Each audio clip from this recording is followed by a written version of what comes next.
E pessoal, boa noite, boa noite. Boa Como- noite. E aí, como vocês estão? Tranquilo? Melhor Tudo impossível. bem. Agora que tá melhor ainda.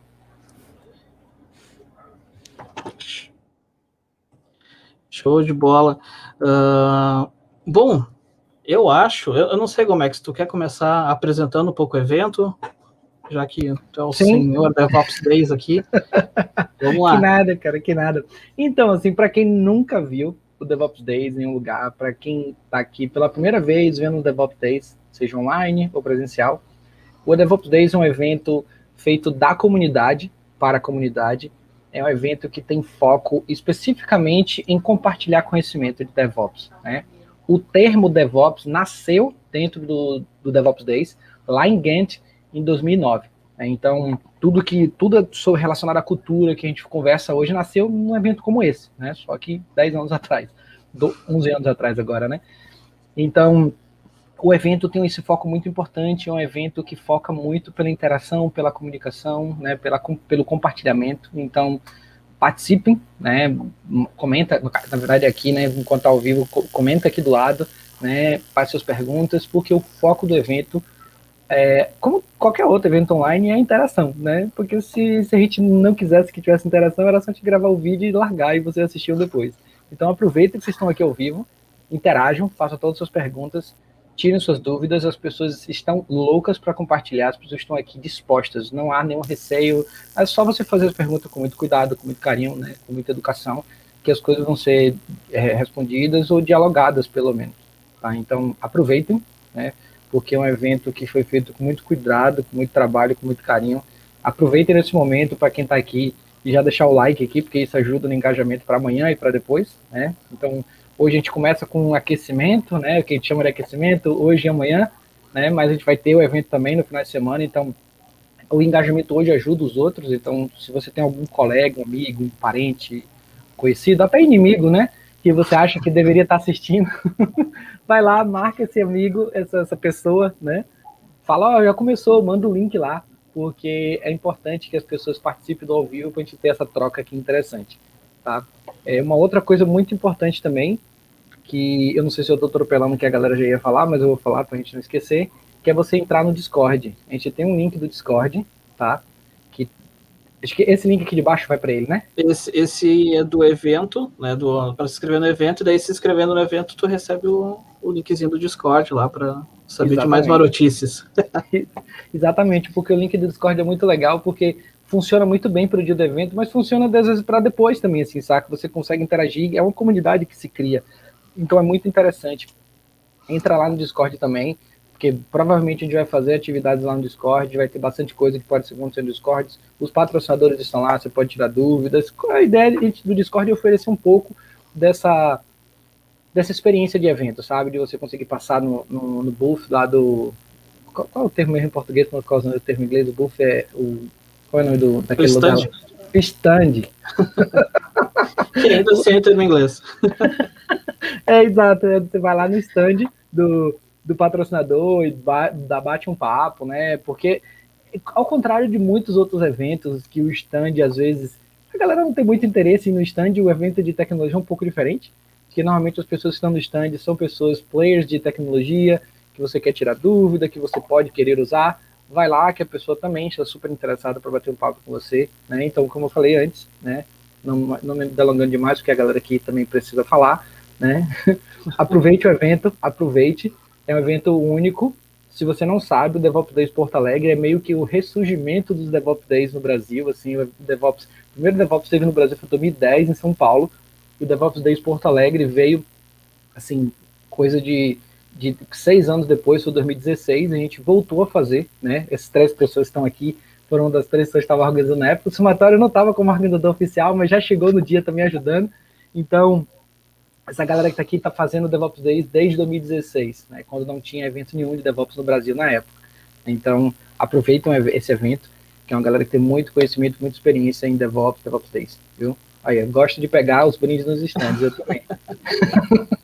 Aí eu não sei como a galera vai fazer, né, para dar brinde assim remoto, mas vai lá e troca a ideia, vai aqui, né? Mas é isso, viu? É isso, pessoal. Aproveitem e deixar o pessoal falar aí também. Bacana, bacana. Valeu, Gomex, pelas palavras aí. E eu só gostaria de reforçar, então, né? Tem o link para se inscrever no evento aqui embaixo, tá passando aí.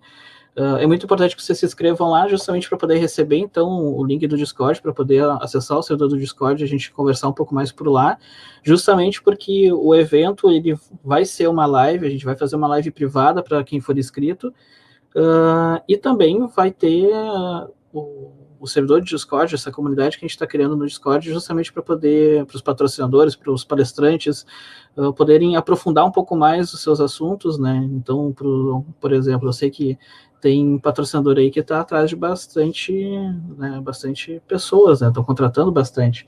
Então, fica a dica aí, né? Quem está procurando, quem está pensando em trocar, é uma boa oportunidade. Então, a sessão de Discord, a gente vai poder ter, então, essas interações com essas pessoas, com os patrocinadores e então, aprofundar um pouco mais essas conversas. Algumas coisas que eu queria trazer para o dia de hoje, e daí já vai servir para o dia de amanhã, para esses dois aquece, né? Então, a ideia desses dois eventos é justamente a gente começar a preparar o pessoal para o dia do evento, no dia 10, né?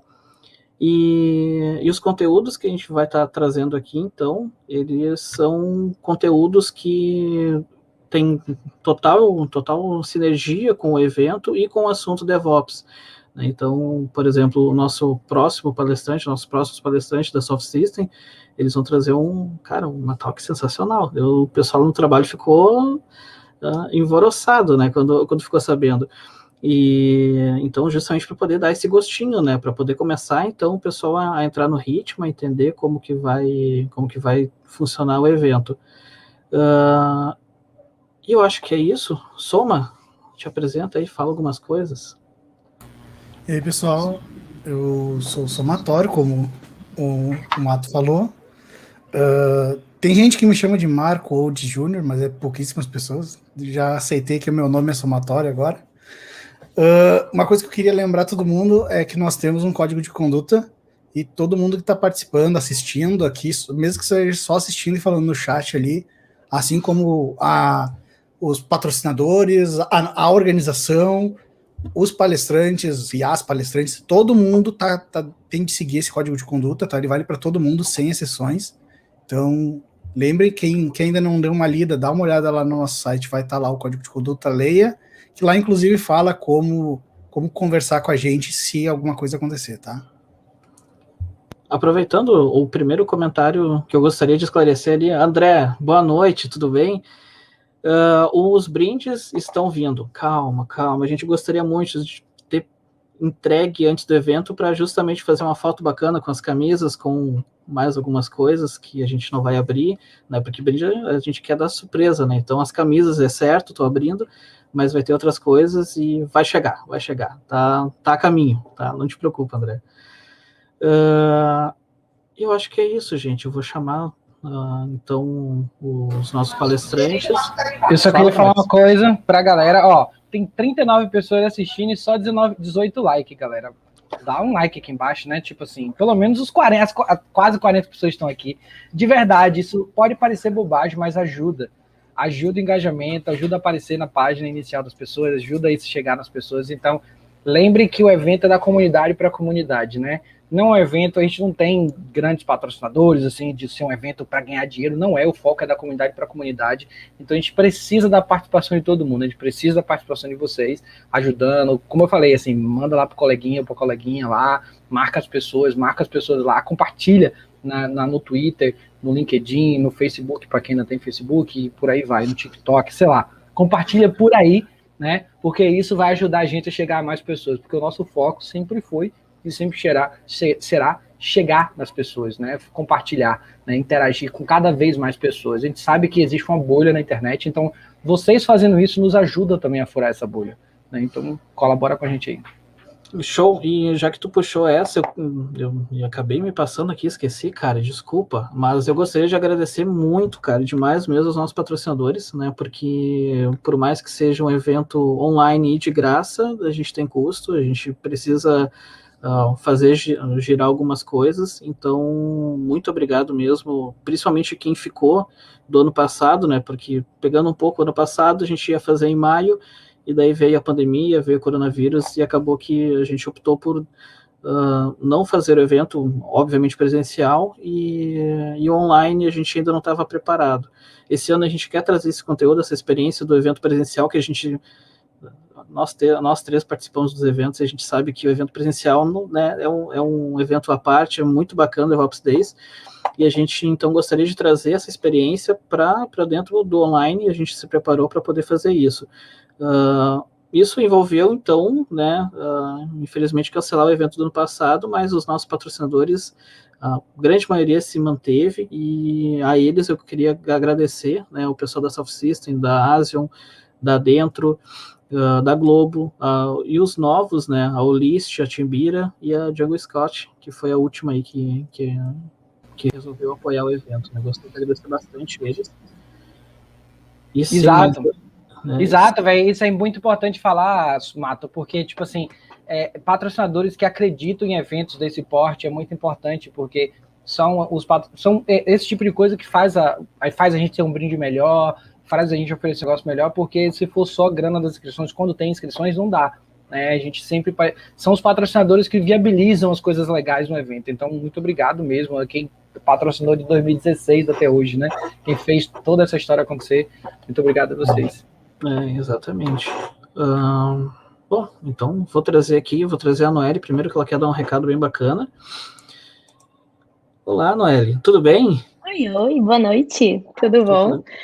Muito obrigada pela introdução aí sobre patrocínio, né? A gente sabe que tá um desafio, né? A gente já conversou sobre isso em algumas reuniões prévias, né? Tá um desafio realmente para ter esses eventos da mesma forma. Não, a gente nunca consegue, porque não tem igual, né? Tu tá frente a frente, por mais que a gente se reinvente, a gente busca Discord, busca Talk, busca isso, busca aquilo. Não é a mesma coisa. E sim, faz muita falta, né? Eu acho que o Fabrício ali comentou no YouTube que, sim, não aguenta mais e quer aglomerar. A gente também. A Salf ama uma aglomeração, ama um evento, mas estamos aqui, né? Sim, ficamos do outro ano, tudo tranquilo, bora, né?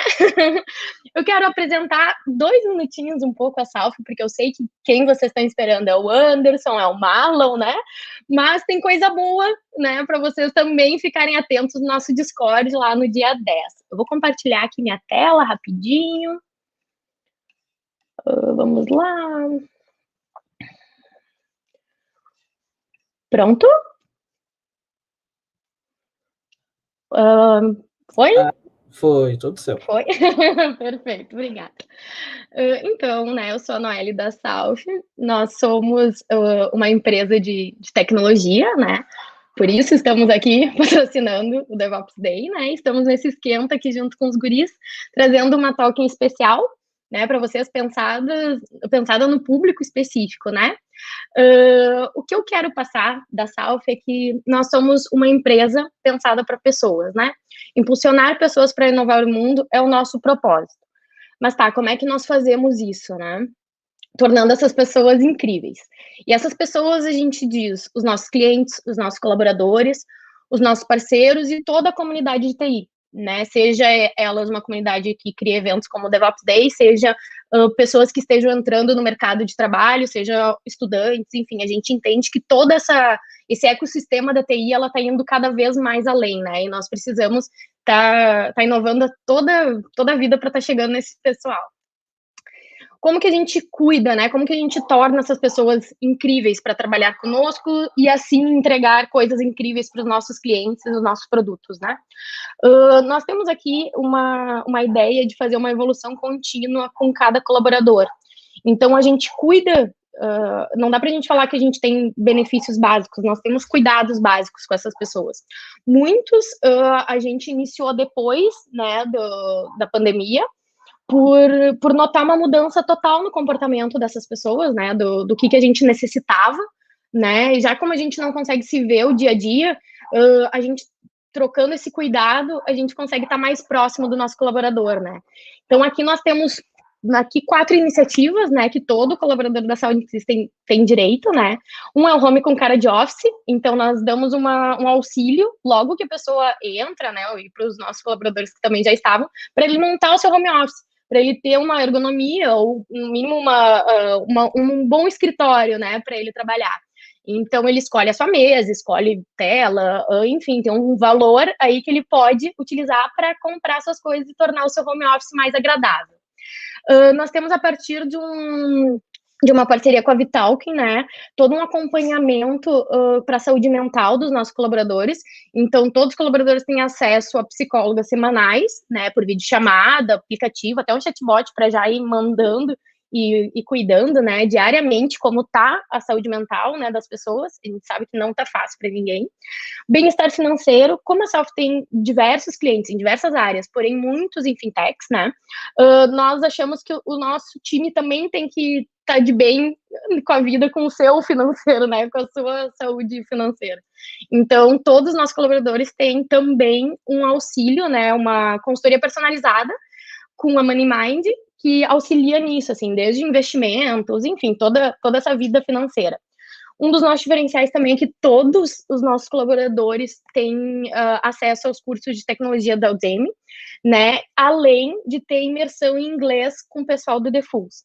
Isso são um pouquinho do que vocês vão ver quando vierem para a Salf, quem não estiver, né. A gente, como eu falei para todos, né, a gente também cuida muito do impacto social.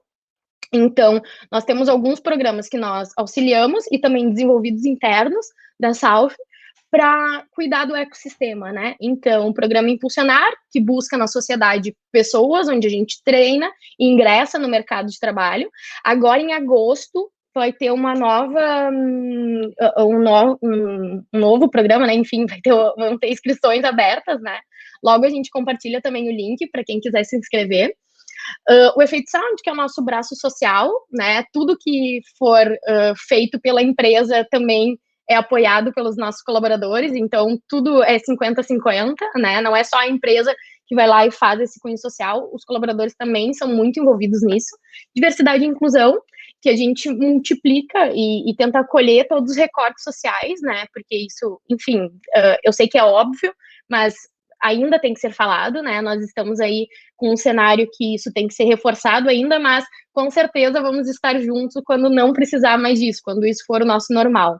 E nós somos um dos mantenedores do programa Mais Pra Ti, que é um programa aqui do Sul, que também forma uma galera na TI, né? E também tem essa iniciativa de trazer o pessoal para dentro das empresas, né? Bem, vocês podem olhar com os olhos de vocês, né? Que eu coloquei os 2 QR Codes dos nossos colaboradores, do nosso time, ou pessoas que já passaram, né, pela Salf. Então, fiquem à vontade para lá, cuidar os comentários, ver o que tá bom, o que não tá.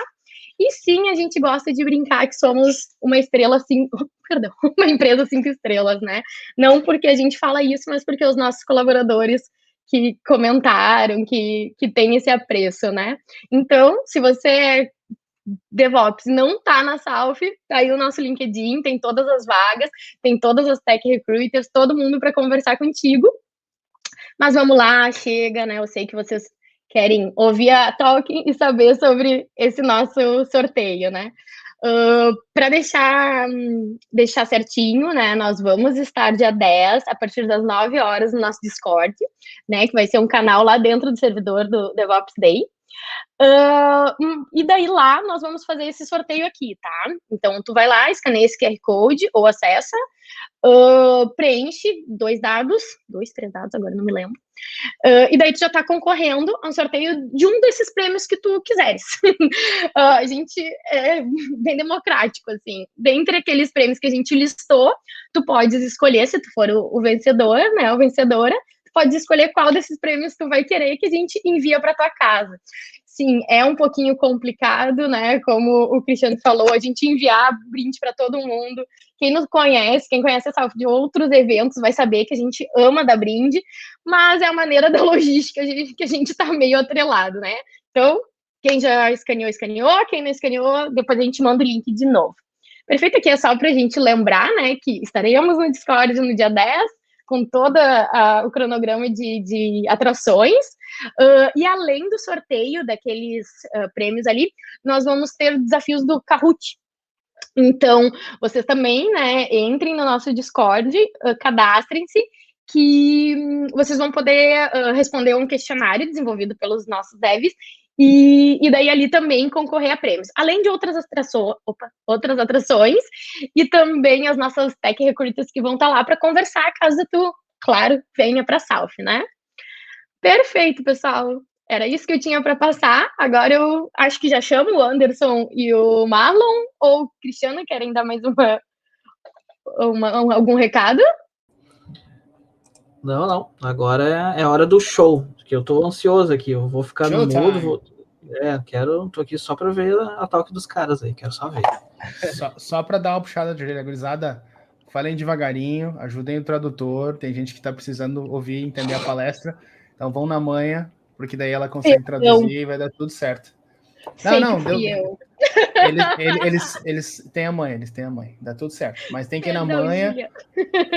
Eu também comento isso porque eu sou ligado em 420, então eu fico falando bem rápido, e é difícil para mim também, então é difícil para todo mundo.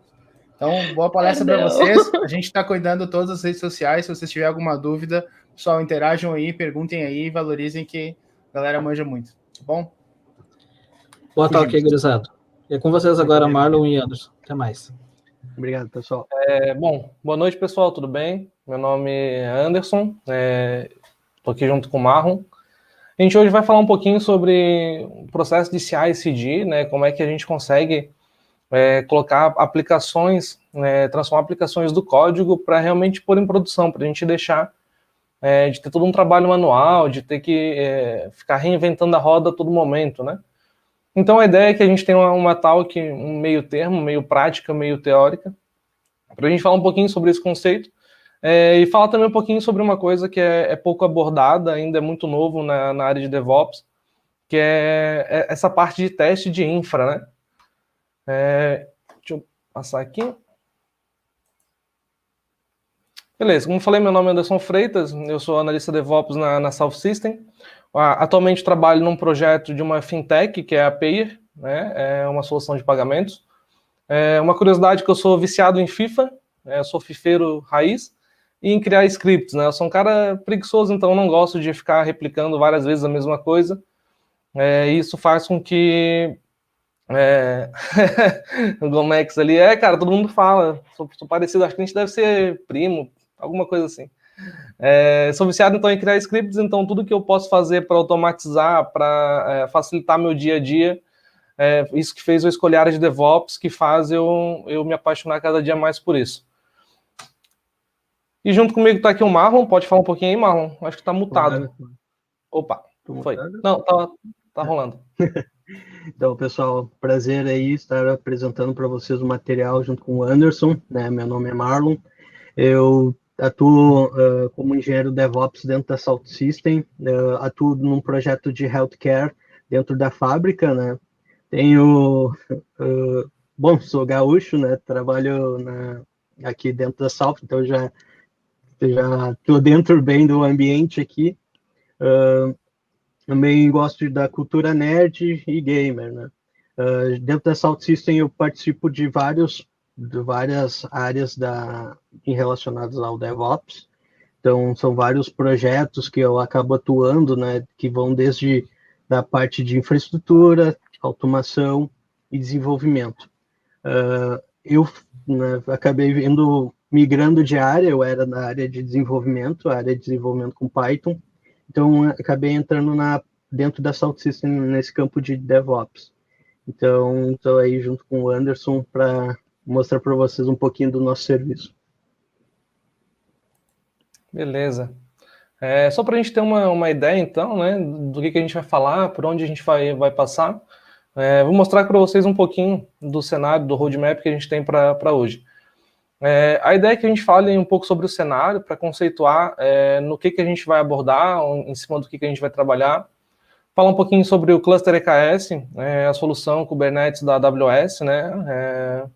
Como colocar uma aplicaçãozinha no ar, usando o Helm para fazer pacote e versão de aplicação.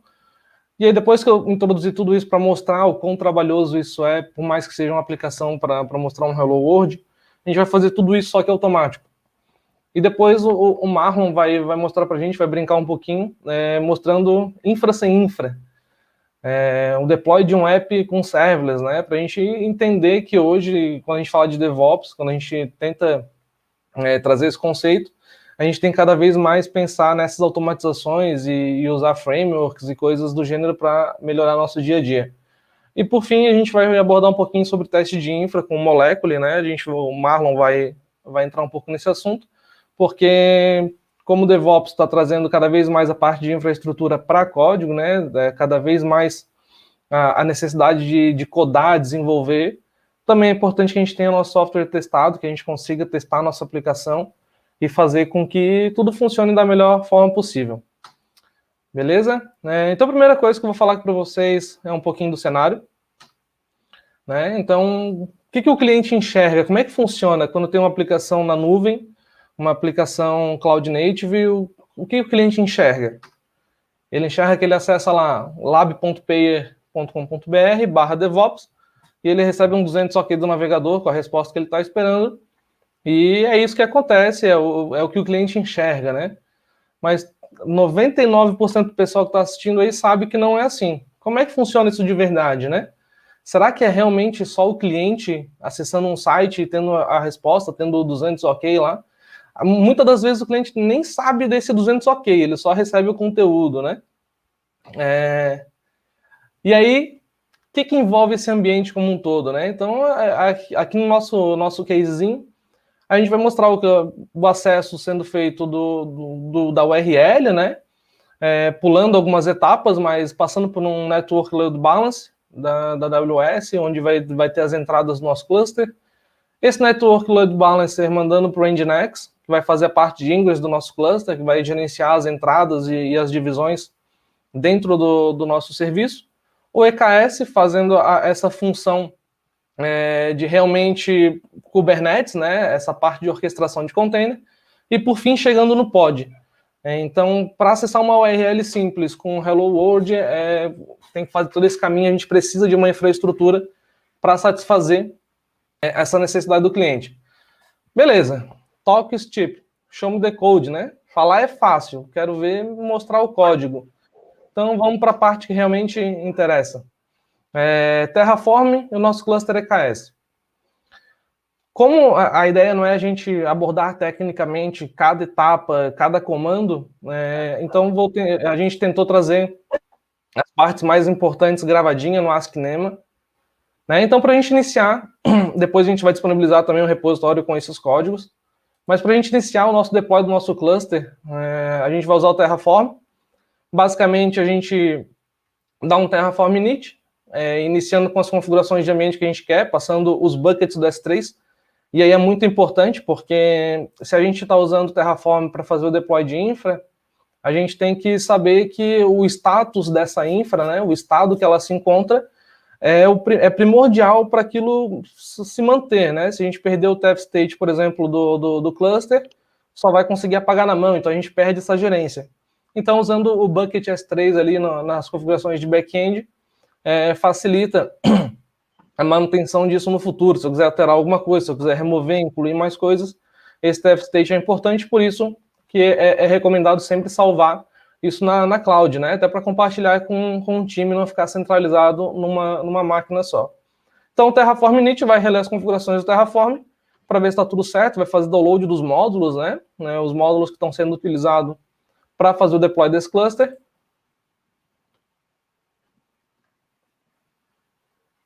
Depois um Terraform Plan, ou seja, eu vou pedir para o Terraform para ele planejar tudo que eu quero adicionar.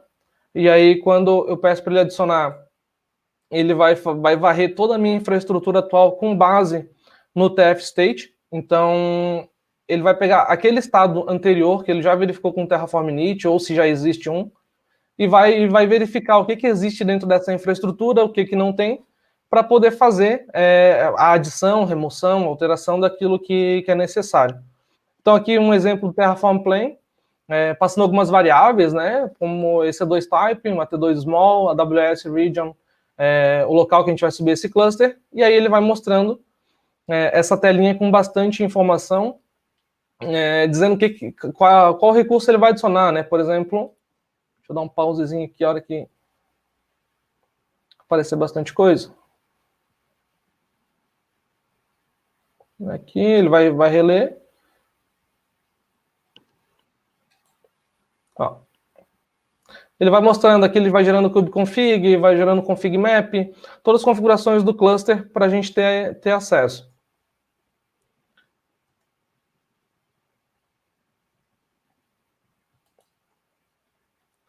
Depois do Terraform Plan, por conseguinte, vem o Terraform Apply. E aí, com o Terraform Apply, a gente vai pegar todo aquele plano de execução que o Terraform gerou e vai, de fato, aplicar ele na infraestrutura. Uma coisa que é sempre importante tomar cuidado é que o Terraform ele é uma ferramenta muito inteligente, então ele avisa para a gente. Ele pede uma confirmação para falar, cara, olha só, no meu plano aqui de execução eu tenho 40 coisas para adicionar, 0 para mudar e 9 para destruir. Esse 9 para destruir, às vezes, pode ser muito delicado. Então, é sempre bom tomar cuidado com os TF state, para não pegar um TF state de um outro projeto ou de uma outra estrutura e não remover na hora de reexecutar o código, e aí ele vai apagar, enfim. Então, é sempre bom tomar bastante cuidado com essa linha do Terraform, que ajuda bastante e salva, hein? Beleza, feito isso, o Terraform vai levar ali uns 17 a 19 minutos para subir o cluster. Desculpa. E aí, depois que ele subir o cluster, a gente precisa só executar 4 comandos para a gente ter acesso a esse cluster, que é um Terraform Multiput para pegar as configurações que ele gerou do kubeconfig e jogar para dentro do arquivinho. Depois a gente conecta com a AWS LI, né, com o cluster. Gera o config map, também usando o Terraform Multiput, pegando a saída do Terraform e jogando para um arquivo. E depois aplica através do kubectl, que é a CLI que a gente vai usar para gerenciar o nosso cluster. Beleza? E aí depois dentro do Kubernetes a gente pode fazer o que a gente achar melhor, né? Como, por exemplo, criar um namespace, checar se tem algum pod, todos os pods do sistema, e aí a gente pode ir desbravando dentro do cluster. Só nesse Terraform que a gente cria, que a gente gera ali para adicionar um cluster EKS, ele vai criar aproximadamente 40 recursos. E dentro desses recursos acontece de tudo. Ele vai adicionar as EC2, as VPCs, Security Group, Subnet, Load Balancer, enfim, todos os recursos que ele precisa para que isso funcione. Uma vantagem de usar o EKS e não o Kubernetes nativo é que a gente não precisa ter uma máquina como master. O próprio serviço de EKS faz esse papel de líder, né, o líder do cluster. Então a gente tem só as 3 máquinas que são os seguidores, não 4 máquinas, uma como líder e 3 como seguidores. A desvantagem é que a gente acaba ficando um pouco amarrado a essa solução, né? Por mais que a gente tenha os arquivos YAML e aí eles sejam aceitos, não tem nenhuma diferença, mas a gente não tem essa gerência do master. Esse seria o contra. Perdão, seria o pró, né, de não ter a configuração do master. Aqui um exemplo de alguns recursos que ele cria com aquele Terraform. Então ele vai criando subnet, VPC, as máquinas EC2, né, para ser os seguidores. Tudo isso dentro da AWS.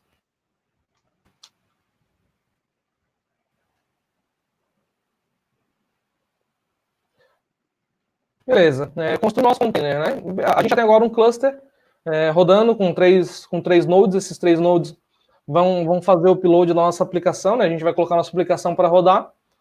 Então a gente precisa fazer o build de tudo isso. E, de novo, né, que a gente está simulando um processo manual. A gente pegando um cara de infra que precisa subir um cluster para subir um serviço, para no final acessar e ter acesso àquela tela 200 lá que o cliente quer. Então a gente pega a aplicação, nesse caso que a gente está usando a aplicação em Java. Inclusive, muito obrigado, Felipe, aí, que foi o desenvolvedor que me ajudou com esse Hello Worldzinho. A gente precisa dar o build aqui no Gradle. O Gradle vai gerar todos os pacotes do Java.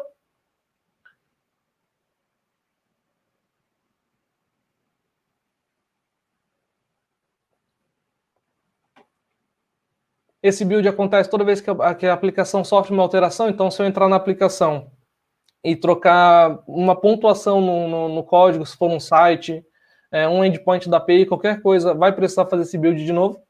Então, toda vez que eu precisar executar alguma coisa, esse build vai acontecer. E aí é mais um dos motivos da gente usar um pipeline de CI/CD, que aí a gente automatiza esse processo, não precisa de um humano interagindo com o servidor para ficar executando o Gradle build. Beleza, ele rodou. E aí agora a gente vai criar o Dockerfile, né? O Dockerfile vai ser o arquivo que vai gerar a nossa imagem. É um Dockerfile bem simples. A gente tem aqui um container baseado em OpenJDK. A gente vai criar a pastinha app, vai copiar o snapshot, né, o executável da aplicação, e vai pôr ela para rodar dentro do container. Nada demais, é uma aplicação bem simples e ainda assim demanda esse esforço, né? Fazemos o Docker Build, setamos ali o nome da imagem, né, o nome e a versão dela, e aí o Docker faz a mágica para a gente e executa o build do container, e o container está pronto. Beleza. 1, 2, 3, no ar. A gente gerou nossa imagem. Como é que a gente faz agora para colocá-la no ar? Para facilitar e a gente ter um controle de versão, a gente saber a melhor forma da gente centralizar os arquivos é a gente ter um arquivo só e aí esse arquivo ser replicado por várias aplicações.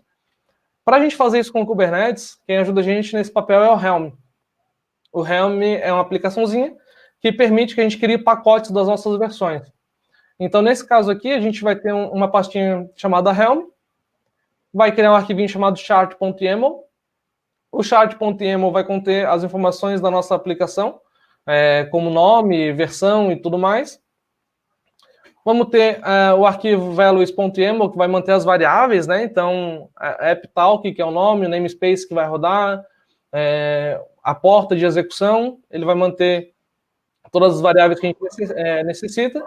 E depois o ingress.yaml vai ser o arquivo que vai fazer a entrada dentro do nosso cluster. Então, aqui a gente habilita alguns parâmetros dentro do Nginx, define qual host e qual vai ser o path dessa aplicação. Ou seja, se eu chegar em lab.pair, qual o path para eu acessar esse Hello World dessa aplicação.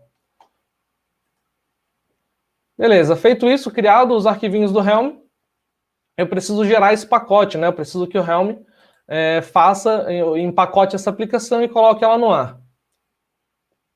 Para fazer isso,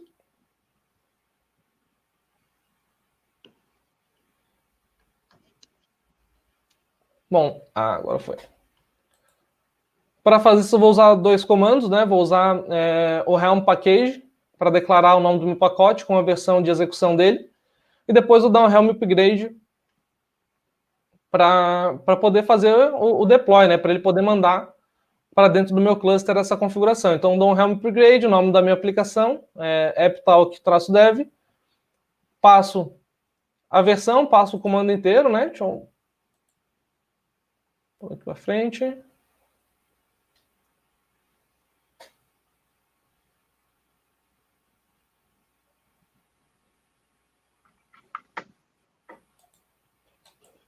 Aí, beleza. O que o Helm vai fazer? Ele vai dizer para mim, cara, não existe nenhuma release chamada apptalk-dev fazendo a instalação agora. E ele lança o nosso primeiro deploy para o cluster. E aí, claro, né? Esse passo a passo que a gente seguiu aqui tá a forma mais resumida possível de como fazer isso.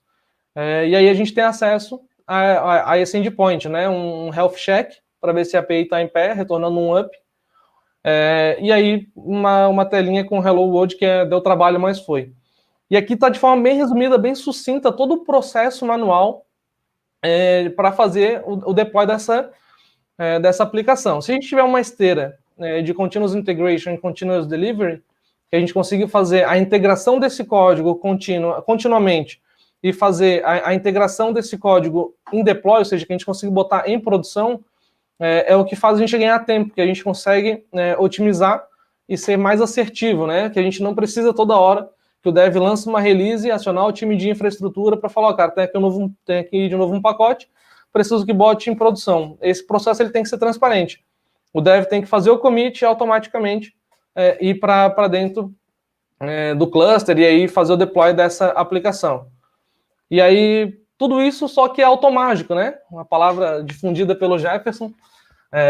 Automaticamente falando, como é que a gente consegue fazer isso? O que a gente vai fazer para poder colocar essa aplicação num pipeline, numa esteira que seja viável, que fique transparente esse processo? E aí, Muitos vão torcer o nariz, muitos vão bater palmas, todo mundo deve conhecer esse carinha.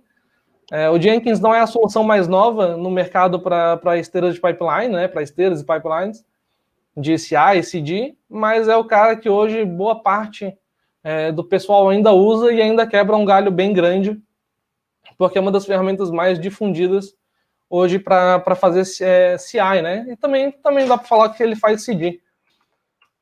Beleza. Passando aqui pela... Então, o que esse pipeline faz, né? O que a gente tem dentro do repositório? Dentro da aplicação, dentro do repositório da aplicação, a gente tem 2 arquivinhos aqui que competem ao time de infra, né? Que é o Dockerfile e o Jenkinsfile. Todo o resto, quem mantém é o time de dev. Então, o Dockerfile é aquele que eu mostrei para vocês, né?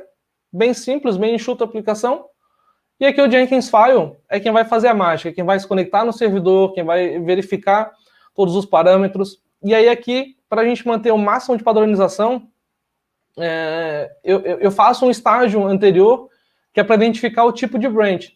Então, se o cara manda na branch master, eu seto algumas variáveis. Se ele manda na branch develop, eu seto outras variáveis, né, como versionamento, quantidade de réplica, o namespace e alguns outros dados. Feito isso, aquela etapa que eu faço de dar um Gradle build, ou seja, para buildar a aplicação do Java, ele já faz para mim. Ele já faz o Docker build, ele já faz o Docker tag, o Docker push, que foram 2 comandos que eu omiti ali para não ficar muito extenso os videozinhos do AskNema. Então, o Jenkins vai fazer exatamente cada etapa, como, por exemplo, baixar as configurações do Helm de um repositório de configuração. Então, para a gente padronizar e ter o mesmo arquivo, né, eu tenho um arquivinho, um outro repositório, com o nome da aplicação, né, dentro da pastinha, e aí lá eu coloco o ingress do Nginx, dizendo qual é a porta que ele vai responder, o path que ele vai responder, o chart.yaml com as informações da aplicação, o values.yaml com as variáveis que o próprio Jenkins vai substituir, e aí eu não preciso mais ficar mexendo nesse arquivo. Toda vez que eu faço um deploy, eu quero aumentar ou diminuir a quantidade de réplicas, eu faço tudo pelo pipeline. E aí o Helm me ajuda com essa funcionalidade de permitir que a gente insira variáveis dentro dos arquivos YAML. E aí o Helm faz o pacotinho normal e manda para a produção. Beleza. Mas será que funciona? Será que se eu pegar aqui minha aplicação...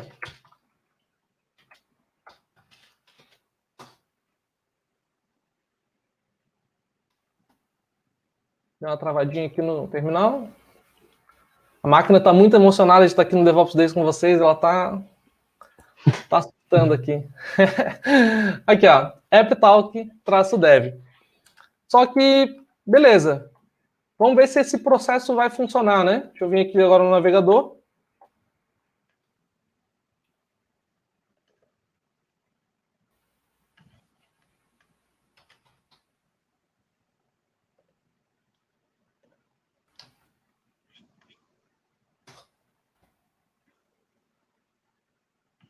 Aqui está a nossa aplicação, que foi aquela que a gente rodou ali com o AskNema. Deu trabalho, mas foi. Deixa eu até aumentar um pouquinho aqui o zoom. A gente precisa trocar, né? Porque para ver se vai funcionar, a gente precisa testar o pipeline na prática. Porque se não for na prática, se quebrar alguma coisa, é o risco de apresentação, né? Cadê? Resource Application YAML. Aqui, ó. Deu trabalho, mas foi. Jenkins é vida. Vou salvar aqui esse cara.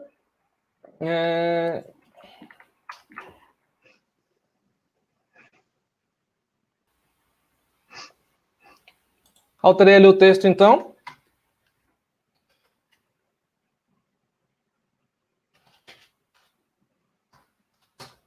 Vou comitar para o repositório, na branch develop. Automaticamente, quando eu mando esse commit para o repositório, o Jenkins recebe uma notificação do webhook e já dispara o pipeline. Ou seja, o dev acabou de alterar e isso já vai direto para a produção. Ou seja, não, no caso aqui no ambiente dev, mas já começa a executar. E aí o Jenkins faz todo aquele papo que a gente falou até agora, de fazer Gradle build, Docker build, e vai funcionar. Ó, Docker Build. Já gerou o pacote do Helm, fez o deploy, retornou sucesso. Será que o F5 que vai mudar o texto?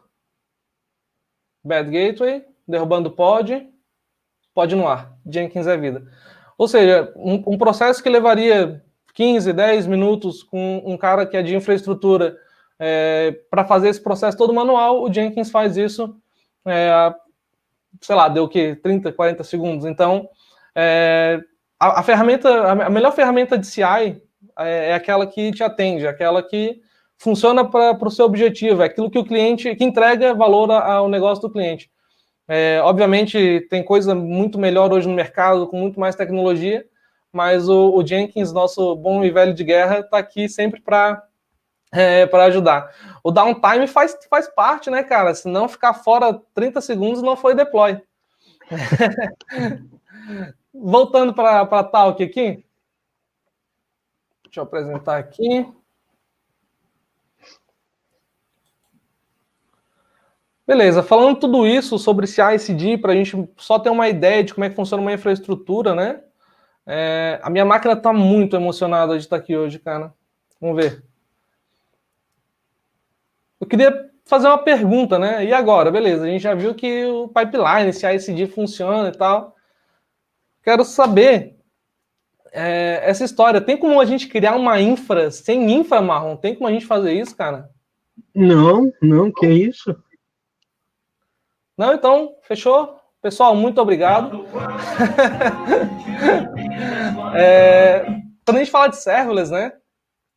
Sempre gera essa... Opa! Sim, o serverless é o grande, digamos, é um cara que está muito na moda hoje em dia, né? Então, hoje temos essa mística de funciona magicamente, né? Lá em algum lugar, né? Então, vou mostrar aqui, eu vou compartilhar minha tela aqui. Vou pegar a apresentação. Um instantinho. Aí.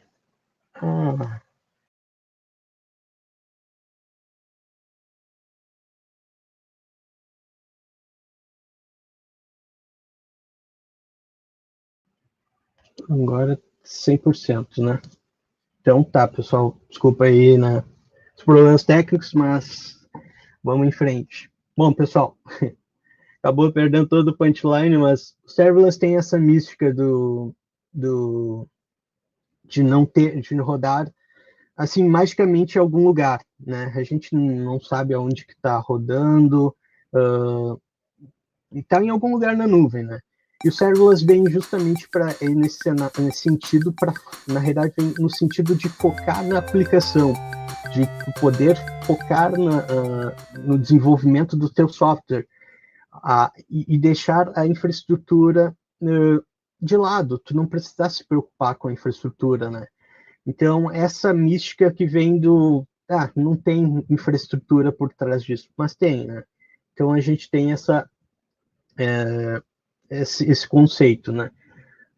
O serverless, ele vem muito também no quesito de mitigar custos, né? Porque como tu não tem um servidor rodando, não tem um Apache, o Nginx, ou qualquer outro serviço rodando no fundo, né? Tu acaba gerando uma economia de custo. Até esse assunto pode ser um pouco polêmico, né? Porque se tu não fizer um bom gerenciamento da tua aplicação, pode acabar gerando custos que podem ser maiores do que previsto, né? Então é bom sempre também ter um cuidado nessa parte. Temos também o serverless é um conceito que é muito utilizado nos principais provedores de cloud, né? Então hoje temos a AWS foi um dos pioneiros do mercado, né? Que veio, obviamente é um conceito que não é assim que foi inventado pela AWS, mas é um conceito que foi popularizado por eles. Então, juntamente com o Lambda, que é o próximo carinha que eu vou comentar agora. O Lambda é uma função, no caso, é voltado para a criação de funções, né? Então, a ideia é que não tem um servidor rodando, não tem um EC2, né, que são as instâncias de VMs da AWS. Então, tu não tem uma máquina rodando ali no fundo. Tem uma parte de escalabilidade, porque tu não precisa se preocupar tanto, tá? Nessa parte de escalar os serviços, escalar os servidores, enfim, tu coloca a tua função e a tua função vai escalar de acordo com as tuas demandas. Obviamente que tem uma série de configurações que são necessárias a fim de tornar uma escalabilidade melhor. O Lambda tem uma série de integrações com serviços da AWS. Ele faz parte de toda a conexão com o CloudFormation, faz conexões com o CloudWatch para monitoramento de logs, também integrações com o DynamoDB. Se tu quiser fazer uma solução de API REST sem bancos de dados, sem servidores, né? Obviamente teria o desafio de uma estrutura de dados consistente dentro do Dynamo.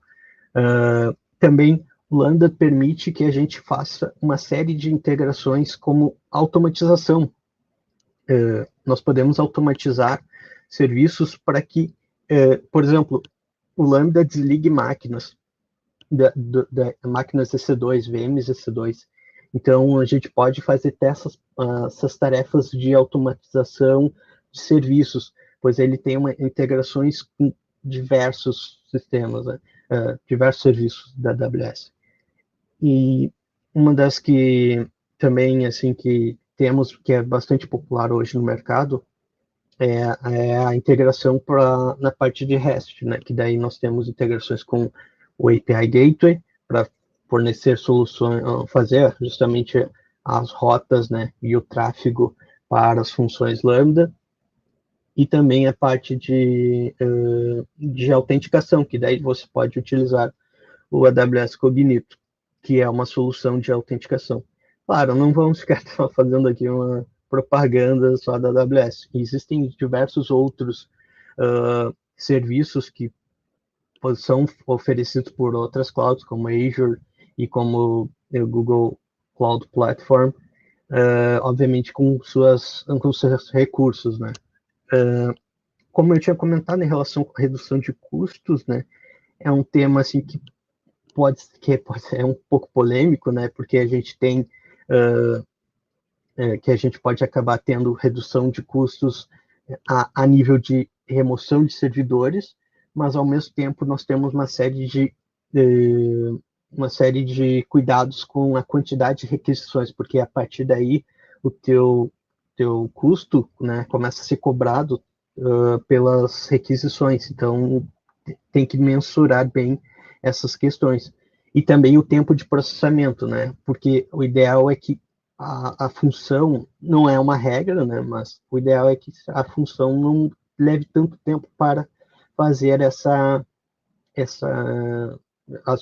realizar a sua função, né, o seu processo. Outro ponto aqui que eu acabei não listando, mas é em relação ao Lambda também, ele tem uma série de linguagens que ele acaba funcionando, né?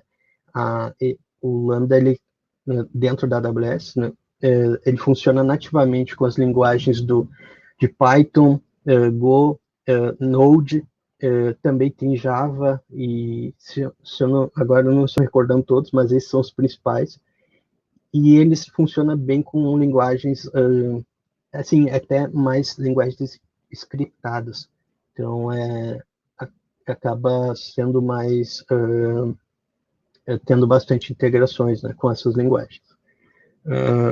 Bom, com isso, nós vamos falar agora de um outro cara que veio para complementar, né, essa solução, que é o Serverless, que é um framework de desenvolvimento. O Serverless, ele funciona assim, ele é um framework, né, de desenvolvimento. Ele funciona com as linguagens de programação de Python e Node, né, trabalha com Python, JavaScript, no caso. E ele é uma solução assim, bem completa, né? Ele tem bastante integrações com a AWS, né? É um dos principais. Ele funciona com a AWS porque é uma das que, né, tem mais recursos, né, dentro da AWS, com a AWS. Também permite fazer a integração com a AWS, permite fazer a integração com o CloudFormation. Então, o deploy acaba ocorrendo pelo CloudFormation da AWS, né, para fazer toda a criação de stack.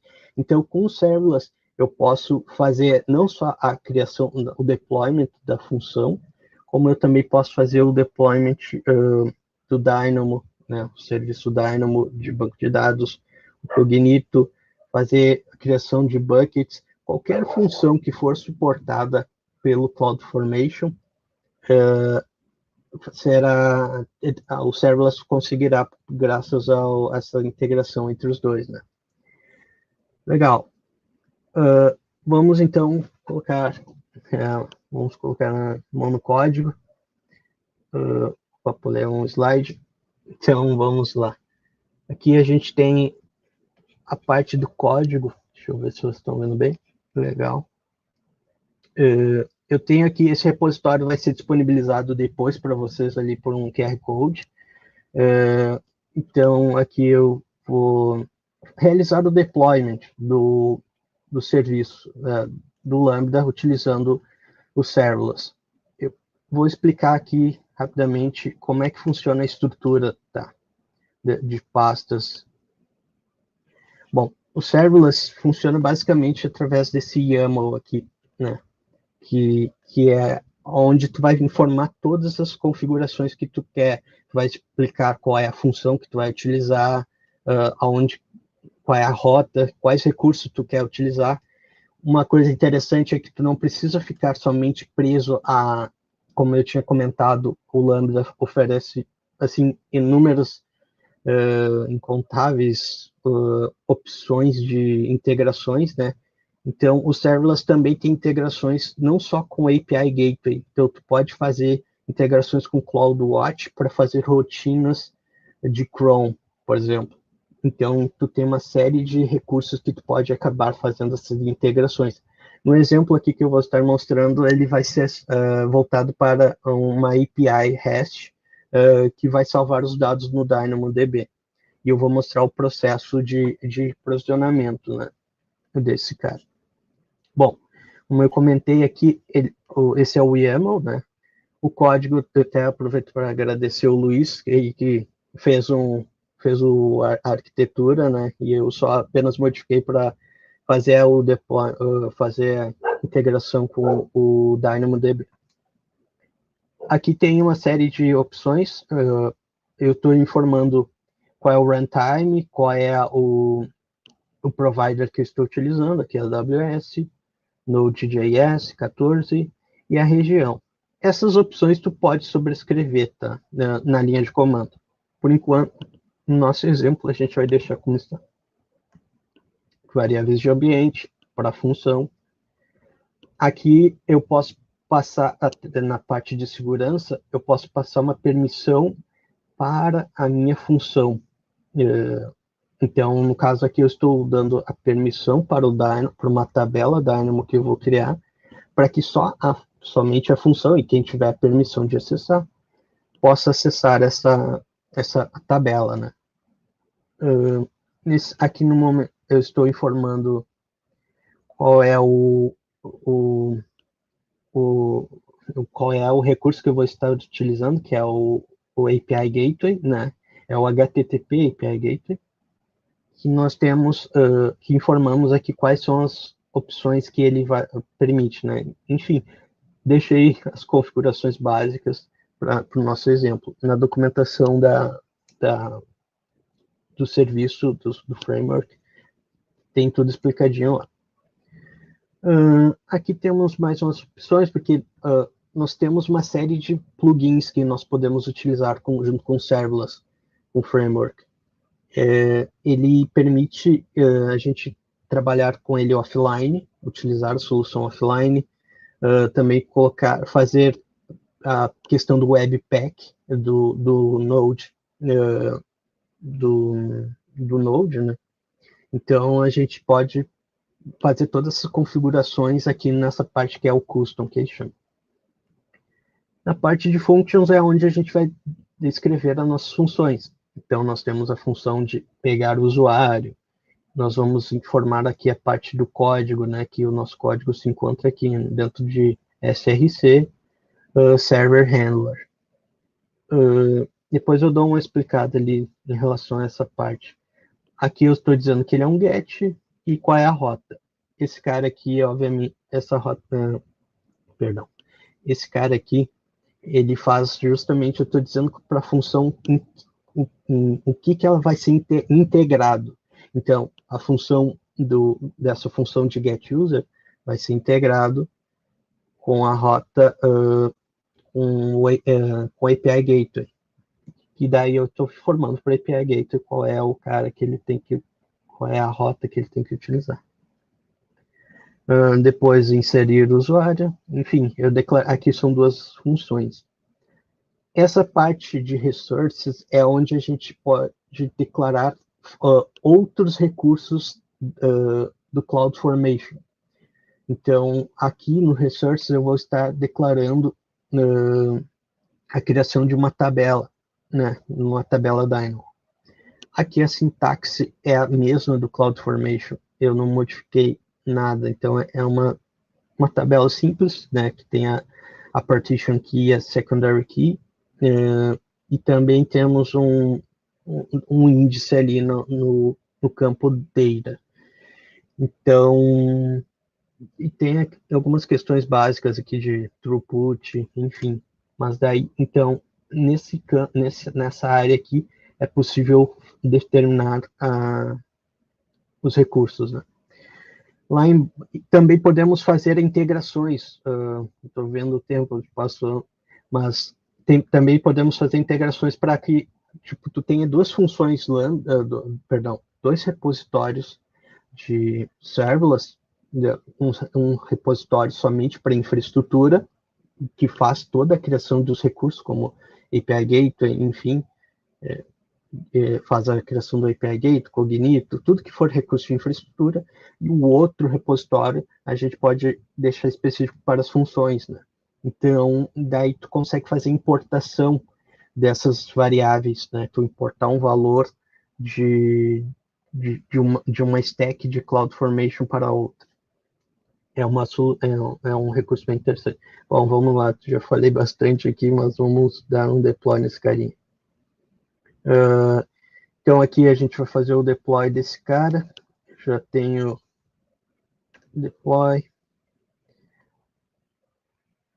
Espero que seja rapidinho. Quando ele vai começar agora a mostrar o log, né, da execução.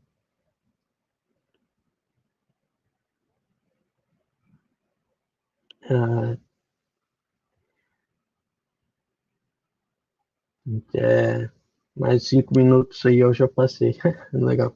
Então tá, pessoal. Eu vou só mostrar rapidinho, e daí eu vou deixar a parte do Molecule, né, lá nos links para vocês fazerem um download, para vocês darem uma olhada. Infelizmente o tempo acabou em decorrência ali dos problemas técnicos que eu tive, mas eu vou disponibilizar todo esse código, e eu documentei ali, tá bem documentado, modéstia à parte talvez, mas tem uma documentação legal para vocês, e eu também vou estar à disposição para qualquer dúvida, né? Mas eu só vou mostrar esse carinha aqui rapidinho, tá? Acabei levando mais tempo. Aqui no CloudFormation a gente tem deixa eu ver, está criando a stack aqui. Então temos aqui a criação da stack. Aqui ele vai começar a fazer todo o processo, né, da criação dos recursos, né? Como eu disse, a integração é com CloudFormation. Aqui faz o following, né? Se de der tudo ok. Então ele vai criar aqui a stack. tá fazendo a criação, vai fazer o upload da função lambda lá para o S3, que é onde o lambda vai pegar essa informação. Então aqui no lambda vai começar a aparecer esse carinha. Aqui, né, fica acompanhando, ó, ele já fez o upload da função, das duas funções, né? Eu defini duas funções. E aqui no CloudFormation ele vai estar criando os recursos, né? Como eu pedi para ele criar o Dynamo e eu pedi para ele criar também o API Gateway, ele vai criar o API Gateway. Então aqui vai fazendo. Aqui agora, já, daqui a pouquinho vai aparecer a função.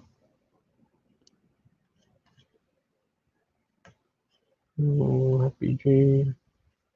Aqui ele já criou o API Gateway.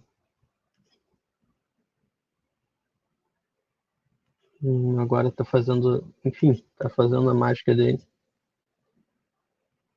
Daqui a pouquinho a função aparece. Eu só vou abrir aqui rapidinho o Dynamo só para mostrar. E daí eu já finalizo.